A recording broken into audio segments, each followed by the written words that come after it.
Oke, selamat berjumpa kembali dengan channel ini, channel Wak Jenggotse, yaitu channel tentang pertanian dan yang lain-lain.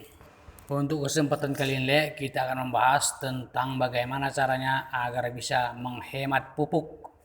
Cara untuk penghematan pupuk, bagaimana trik dan metodenya. Oke, mari kita bahas ya, bagaimana caranya. Dan tapi jangan lupa sebelum melanjutkan langsung subscribe aja langsung tekan aja subscribe itu, oke.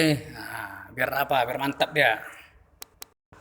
Berikut ini ada beberapa langkah yang harus dilakukan para petani sebelum dan ketika melakukan pemupukan. Yang pertama, kita harus tahu fungsi dan pupuk yang kita aplikasikan itu agar pemupukan tepat, yaitu tepat jenis, dosis, waktu, dan sasaran. Karena yang dimaksud di sini hemat yaitu ialah pas dia sedikit pun kita lakukan pemupukan tapi sesuai yang kita inginkan, hasil itu sesuai yang kita inginkan dengan modal yang sedikit tapi hasilnya memuaskan. Itu yang maksud saya penghematan. Karena apa yang dipupuk banyak-banyak tapi kalau tidak nampak hasilnya, yang penting sedikit dipupuk hasil langsung nampak nyata. Itu yang pertama, kita harus tahu fungsi pupuk itu, apa guna pupuk itu. Karena yang di sini adalah pupuk. Pupuk adalah unsur hara. Unsur hara ini ada dua jenis ini, unsur hara makro dan unsur hara mikro. Jadi yang pertama kita terangkan dulu, unsur hara makro itu apa? Unsur hara makro itu seperti nitrogen, fosfor, kalium, kalsium, sulfur. Itu adalah unsur hara makro, yaitu unsur hara yang dibutuhkan tanaman dalam jumlah yang besar. Itu semua unsur-unsur ini semua ada fungsi masing-masing, bukan sembarang pupuk-pupuk saja itu barang itu, Yang intinya kita harus tahu itu fungsi-fungsi ini. Unsur nitrogen fungsinya apa, fosfor fungsinya apa, kalium fungsinya apa. Jadi tidak sia-sia kita pemupukan itu.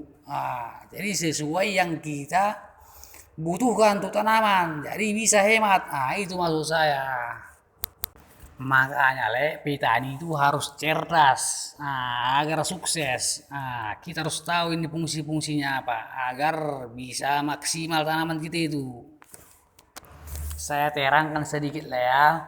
Unsur hara nitrogen ini berfungsi paling utama untuk masa pertumbuhan dan perkembangan tanaman. Jadi intinya unsur hara nitrogen ini untuk pertumbuhan, Kemudian unsur P atau unsur fosfor. Unsur fosfor ini adalah berfungsi pembentukan sel baru pada tanaman dan pertumbuhan biji dan mempercepat pematangan buah, merangsang pertumbuhan akar. Itu kira-kira apanya, kegunaannya fosfor ini. Kemudian unsur K atau kalium. Unsur kalium ini mempercepat metabolisme unsur nitrogen tadi dan mencegah bunga agar tidak mudah rontok dan buah agar tidak gugur. Yang pastinya ini adalah untuk pembuahan ini, kalium ini. Kemudian unsur kalsium. Kalsium ini untuk memperkuat tanaman atau memperkebal agar tidak mudah patah atau tidak mudah gugur. Yang pastinya kalsium ini untuk memperkuat tanaman.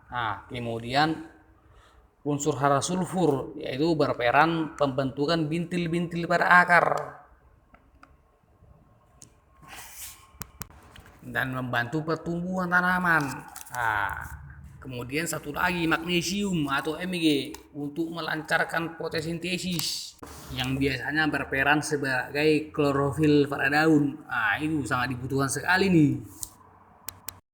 Jadi intinya di sini ketika kita membeli pupuk atau produk di pasaran pasti kita melihat label presentasi dari unsur haranya. Jadi dari situ kita simpulkan pupuk itu kita gunakan untuk apa. Jadi tidak sia-sia pemupukan kita. Seperti itu kira-kira Oke, terima kasih telah menonton. Assalamualaikum warahmatullahi wabarakatuh.